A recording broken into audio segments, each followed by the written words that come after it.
Welcome to Land Academy. I'm Jack Butala. I'm Jill DeWit. We show you how to buy real estate for half of what it's worth. And sell it on the internet really fast. We are Jack and Jill, and this is the Jack and Jill Show too. With over 15,000 completed transactions, we're the experts at acquiring property. Of all kinds, not just land. For half price and flipping them for way more. All right, let's get this show started. Jack Butala with Jill DeWit. Hi. Welcome to our show today. In this episode, Jill and I talk about back taxes on a property. We'll explain it. Before we get into it, though, let's take a question posted by one of our members on the landinvestors.com online community. It's free. Okay. Erin asked, I recently sold my first terms deal and things went awry. I like that. During contract time. Yeah. The terms were $99 down and $84 a month for 60 months. Nice. So, My buyer paid the down payment and the doc/closing fee and signed up for an auto pay with moonclerk. cool. So far, so good. However, when it came time to sign the contract, she ultimately backed out because once I factored the county property taxes in, the monthly payment actually came out to be $124. She feels like I misled her. She might My be question is, do you incorporate monthly taxes into your advertised monthly payment? On one hand, I want to ensure tax liability is managed and fulfilled by my buyers. But on the other, I don't want it killing my deals and looking like I'm profiting from collecting taxes, because I'm not. This is timely, too. Thoughts on mitigation? Anything you've learned in handling things? No, Erin, this is a very, very well-written and intelligent question, and it comes up all the time, and we're going to answer it once and for all for you. I like everything. Jill and I have made this mistake, and we learn from it. Hopefully you can learn from this answer. Build the taxes into your price that you're quoting. If you have to, keep the payment the same, but extend the months, the term of the loan, from 60 to like 65. 65 months or whatever it ends up being. People don't... one of the things that I love about this business, and what I can't stand about the planet, is all the tacked on and stuff that goes on. If you go to buy a gallon of milk, and there's a service fee now, and a tax, and a state tax, and a local tax, and I just hate that stuff. So when they say $99 down and when you say $99 down and $84 a month, make sure at the end that's the contract they're signing. I'd feel the same way. When we buy property, we stipulate that right up front. We're going to pay $4,000 for this property, and then we're not going to prorate taxes and escrow, and then it ends up being $3,000. You're going to get a check for $4,000. That's what I say when I actually talk to the seller, and they appreciate that. So build in the taxes and pay them yourself. Don't expect the buyer to pay them, and just build it a deal. I agree. And I would feel the same way as she did. Me too. Clearly on a budget, because she's buying it for $84 a month, and now that extra $40 just wrecked, it's not much to us, but for her, it wrecked her world and wrecked the deal. Yeah. And I don't agree. So as far as mitigation, I wouldn't do that. I would refund her. I'd either come back with what Jack just said. How about this? We'll do the $84 a month. I'll make it 65 months, whatever it is, and we'll work it that way. Done. So the taxes are paid for. Or B, gosh, if it really doesn't work out, then we're just going to refund it and let her go on her merry way. And that's okay. And I hate to, that's an option too. I hate to say it. If you want to have customer for life, just say, you know what, buyer, you're right. And this was an error on it was my error. And I own the property. I'm gonna sell it to you for the same terms and I'm gonna pick up the taxes. There you go. Move on to the next deal. Exactly. I wouldn't, if she wants the property, I wouldn't let this $25 a month thing It's 40. kill it. Yeah. Oh, 40. That's a lot though. Okay, so what is it coming to? That's $40 a month for 60 months. It's a lot of money. It's 24, Joe, I think. I know. So, but yeah, so what's the property worth in the it's end? 40, right? Yeah. So, but that might be a lot of Erin's profit. What is I have to bring this up. What does on a budget mean? Oh. Or what is like a fixed income? I'm on a fixed income. I realize, Jack, you do not understand this concept. Do I need to explain this to you? No, I'm saying we're. Is this like a globe and a flashlight kind of thing? No, listen. We're gonna do. Who's not on a fixed income? Who's not on a budget? There's a lot of crap we can afford that we don't buy. We're on a budget. You should always have a budget. Okay, I hear you. I don't You're care right. if you're worth $4 billion. This is true. We You have should an a budget. acquisition budget too. You're right, and we stick to it. You And know, who walks around saying, "Oh, I'm not on a budget. I don't need to have. I'm too good for that. I'm gonna go buy a fast car." Who walks around like that? I know. Nobody I want to talk to at all. okay, I hear you. I should. You know what? I'm gonna do that sometime. We're gonna be at a party, or I'm gonna be somewhere. I'm gonna be at a jewelry. Well, I'm on a fixed income, so I need to keep it under this. I need to keep it under. Yeah, my fixed income $8,000. is $1.2 million a month, and my budget's $980,000 a month. Dude, I'm gonna tell this to my new assistant today. I'm gonna say something about fixed income and watch her eyes just like, what? Oh, it's so good. I've heard that my whole life, and I've never vocalized it. I've just vocalized. I've heard people like they're walking around with their hanging their head, going, You're right. "I'm on a budget." Really? Everyone's on a budget. This is, you should be. If you're not, I don't If you're care how not, much you're money gonna you're making. It's gonna end. Yeah. If not, yeah, it's called bankruptcy. That's right. And then you're on a fixed budget. Yeah, the government makes sure that you are. If you have a question or you want to be on the show, reach out to either one of us on landinvestors.com. Julie and I are going to attempt to salvage this episode right now. I can by help. Talking about back taxes on properties explained.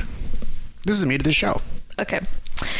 So there's two ways we need to take a look at and think about as a buyer and as a seller.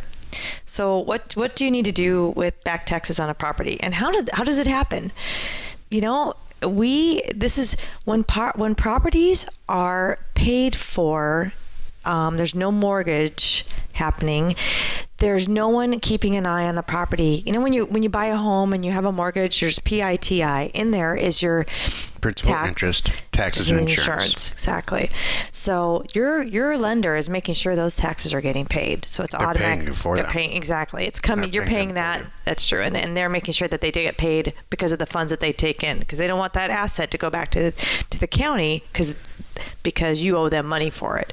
So what happens, okay, now, either if you pay cash for it or now your mortgage is paid off, now it's up to you to pay these taxes. And they're not harassing you. You get a bill usually twice a year. Once or twice. Yeah.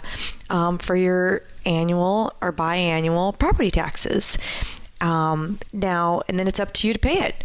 And they don't come hound you and knock on your door and leave notices. It's kind of interesting. If you don't pay the first time, they just add it up and then add some interest and then just keep adding it up and add some interest and add up. And you could have years going And penalties by. and fees. Exactly. And it can get hefty. So If you're in New Jersey, you could be over in 1 year. New Jersey is the highest tax rate in the country. Got it. But yeah, it can add up. And then the whole process does take, typically, especially our type, I mean, it takes years for the county to take back a property. It could be 4 or 5 years of this process, right, where they're billing you, and then they decide, all right, now we're going to go down the steps of foreclosing and taking the property back. It's got to go in the paper. There's all kinds of other notices that come out. You could still literally ignore this whole thing. And the interesting thing is, this is what a lot of people don't know, they're not going to come get you. Eventually. There's no foreclosure process Right. like with a lender. That's right. They start calling. You're right. I shouldn't say foreclosure. That was the wrong process. But No, they're it's a- going to. it's a foreclosure. Right. Okay, but they're not going to. It's correct. They're not going to ding you. They just don't and care. They don't have the resources to chase you. Exactly. And they're not. It's not going to be a ding on your credit. Yeah. It's just going to go away. What Yeah. will really happen is the county will take the property back, and you don't own it anymore. You'll And that's eventually all. just not get a bill anymore. Exactly. And you don't know what happened. It just is gone. And it won't show up on anything down the road. It just, they took it back. Have a nice day. You know what? That's what this show's about. You wrote this show, didn't you? I don't think I did, but I Really, should. it's the difference between. Yeah. So a lot of people, what ends up happening is a lot of the reason this came up is because some sellers call us and they say, "I got your letter. We have some back taxes on the property, and I don't want to go through this foreclosure process like I did with my house 3 years ago." Mm-hmm. And what Jill's really saying is, there's nothing like that goes on. Right. The taxing authority does not chase you down. Mm-hmm. It does. There's no implications on credit or anything. So here's the interesting thing. So here's a situation. Now you're saying now you come along. So that's what's happening to the property and what could happen. I'll go back to the county. All right. So I'm a buyer. I'm coming along. I'm looking at some properties and it might have some back taxes on it. Okay. What does that mean to me now as a buyer? I can when I can just buy the property exactly as it is, which is usually what I do.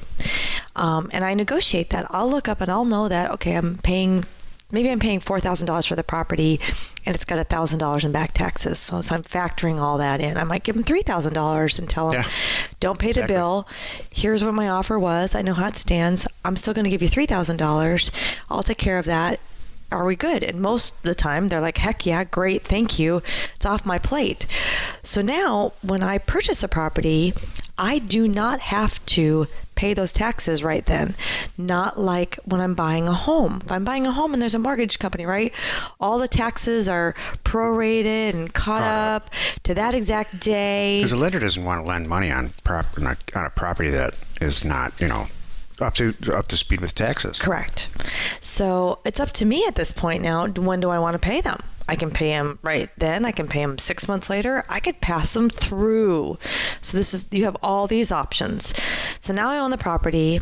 Now it's up to me as I'm marketing the property. Now I'm a seller. Do I want to pay the back taxes now? Do I want to pay the back taxes when I sell the property and tell them that it'll be current? Do I ever want to pay them? Right? Or do I ever want to pay them and just disclose? And we've done all three. Yep. I've had times where I just, it was not very much and I caught it right up. Or it was, I don't know, a couple $100 or something, and I just told the person, the buyer, at the time of transfer, the property taxes will be paid current. And when they pay me, I pay their property taxes, and it's all current. Yep. They start fresh. And then I've done the third one too, which as a seller, I can just disclose, hey, by the way, you're only paying $6,000 this property because it's worth, 15, and it's got $1,000 in back taxes, FYI, and they're still thrilled. And what's interesting. I've had buyers that when I explain the whole process to them, they like this because they don't have to pay those taxes right then and there too. Yeah. It gives them a little cushion. So they're like, they don't have to pay the whole, $6,000 plus an extra $1,000.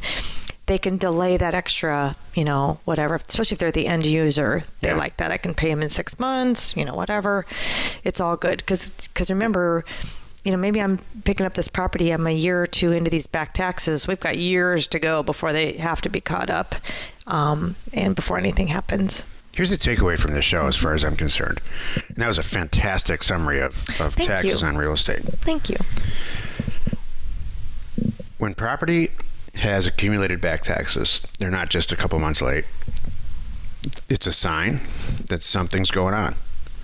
Some people, some of our competitors, believe this is a good sign.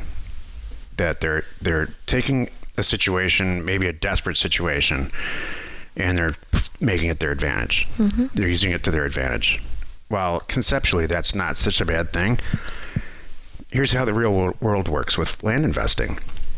If you send everybody the same letter that owns the same type of property, and some of the people have back taxes on it, and it's all the same number, right? It's the same offer price. The people who don't have any back taxes on the property, who've kept it current, are going to be way more eager, and the deal is going to be a lot easier to purchase than the ones with back taxes. Maybe somebody died. That's usually the reason property has back taxes on it. Mm-hmm. Maybe the person that died didn't convey the property before they passed away properly, so it's stuck in probate or some kind of thing. Mm-hmm. So be prepared. If you want to specialize in property with back taxes, like everybody seems to think is glorious, except Jill and I, and the members of Land Academy, just be prepared to put your lawyer hat on and be prepared that every deal is going to be a fight. Just do yourself a favor and do it our way.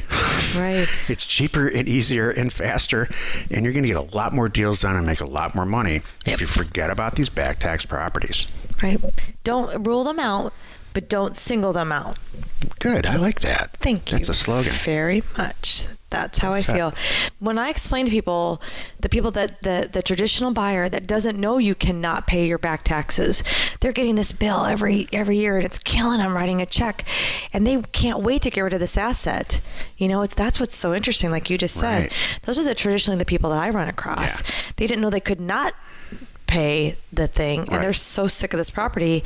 They're even more excited to give it away. Right. Not give it away, but you know what I mean. They're more excited, motivated. Just to get out of it. Right. And move on. To end it. Mm-hmm. Yeah. Join us in another episode where Jack and Jill discuss how to use information, that's me, And inspiration, that's me. to get just about anything you want. We use it every day to buy property for half of what it's worth and sell it immediately. You are not alone in your real estate ambition. Yeah, there's the old evil back tax property conversation just happened. Yes. You know, I'm glad you brought that up. I kind of wasn't even thinking about it. I don't think about it because that's not how we operate it. We don't teach that, and I never will. Back tax property is just a massive, massive undertaking. Yeah. And why not just send a bunch of offers to people who own property? Mm-hmm.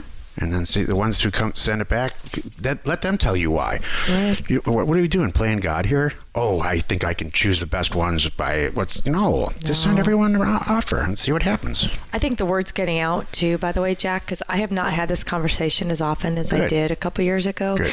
I think our people and everybody else is kind of figuring out that those are often the problem properties. There's a reason why that they're behind. The only reason you would ever, let's say there's 1,000 properties in a subdivision and 100 of them have back taxes on them, right? So there's 900 that are fine and 100 that have back taxes. Ready? Mm-hmm. I'm going to send out a bunch of offers there's 1,000 properties in the whole subdivision. It's going to cost me $500 to send everybody an offer. Got it. And the average margin on that deal is $2,000. Okay. So my first deal pays for the whole mailer. Right. And let's say I buy 5 more other properties in the thing and not just concentrate on the 100 back tax properties that are probably undoable anyway. The deals are probably undoable because everybody's dead. Right. Why would you do that to yourself? I agree. The only reason you would do it is to save money on a mailer. Oh. That is why people specialize, because they think their strike percentage is better. And you and I know, as veterans in this business, your strike percentage is not better. Your acquisition yield is not better if you focus on back tax property. Mm-hmm. It's worse. Right. And what's worse than that is you find out months later when you get into a deal that they don't own it at all, or some crazy things going on. So exactly, you're just hurting yourself. Totally. Information and inspiration to buy undervalued property. We are Jack and Jill, and this was the Cash Flow from Land Show. We are the experts at acquiring property Of all kinds, not just land. for half price, just so we can flip it for way more. And really fast. Thanks for listening. You are not alone in your real estate ambition.